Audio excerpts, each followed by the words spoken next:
अगर आपका bank account freeze हो चुका है या फिर कोई स्पेसिफिक अमाउंट जो है वो पेंडिंग में है, कैसे हम अपने बैंक अकाउंट को डिफ्रीज करें उसका आज तरीका मैं इस वीडियो में बताने वाला हूं। पिछली वीडियो में मैंने बताया था कि किस हिसाब से कैसे आपका बैंक अकाउंट जो है फ्रीज होता है या फिर अमाउंट जो है पेंडिंग में हो जाते हैं। इसके लिए आपको सबसे पहले तो ब्रांच विजिट करना होगा। अपने मेन ब्रांच पे आप जाइए, वहाँ पे ब्रांच मैनेजर से आप रिटेन में उनसे डिटेल लीजिए, ऑर्डर कॉपी लीजिए, ठीक है। उनसे ये पता कीजिए कि किस साइबर पुलिस स्टेशन या साइबर स्टेशन से ये कंप्लेन हुआ है और एफआईआर कंप्लेन नंबर क्या है। फ्रीज ऑर्डर कॉपी जो होती है वो आपको ज़रूर लेना है, वो बैंक के पास होता है। वो ऐसे नहीं देता है, जब तक आप रिटेन में उनसे रिक्वेस्ट नहीं करेंगे वो आपको ये फ्रीज ऑर्डर कॉपी नहीं देंगे। वो ऑर्डर कॉपी मिलने के बाद आपको पहुंच जाना है साइबर सेल ऑफिस में।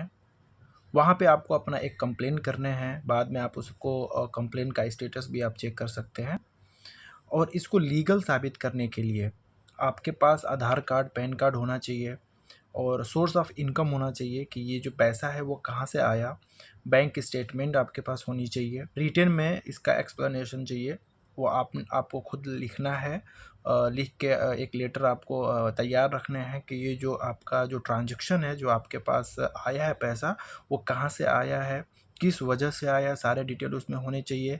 साथ ही साथ आपका जो यूपीआई से आया हो या फिर आईएमपीएस से आया हो या किसी भी तरीके से आया हो, उसमें एसएमएस की स्क्रीनशॉट, यूपीआई से आई है तो यूपीआई के स्क्रीनशॉट और उसका रेफरेंस नंबर आपके पास होने चाहिए। और अगर आपने एफआईआर किया हुआ है तो उसके FIR reference number with FIR copy आपके पास होनी चाहिए। वो आपको सबमिट करने पड़ेंगे साइबर सिक्योरिटी सेल के पास, जहाँ पे साइबर सिक्योरिटी ऑफिस होती है, वहाँ आपको ये सारी चीज़ें सबमिट करने होंगे। उसके बाद साइबर सिक्योरिटी पुलिस जो है वो इसका इन्वेस्टिगेशन करेगी। जब ये साबित कर लेगी कि आपका पैसा जो है आपका है और आपको फंसाया गया फालतू तरीके से या फिर आपको परेशान करने के लिए, तो वो आपको एनओसी दे देगी। एनओसी आपको बैंक में ले जाके सबमिट कर देने हैं। बैंक आपका 1 से 2 दिन में अकाउंट जो है डिफ्रीज कर देगी।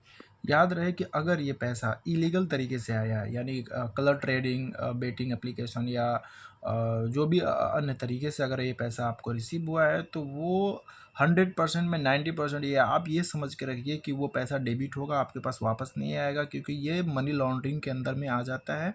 और इसके वजह से आप जो है आपका वो पैसा जो है वो डेबिट हो जाएगी और जिसके अकाउंट से वो पैसा आई रहेगी, जो जिसने भी ये कंप्लेन किया रहेगा, उसके पास वो पैसा वापस चला जाएगा।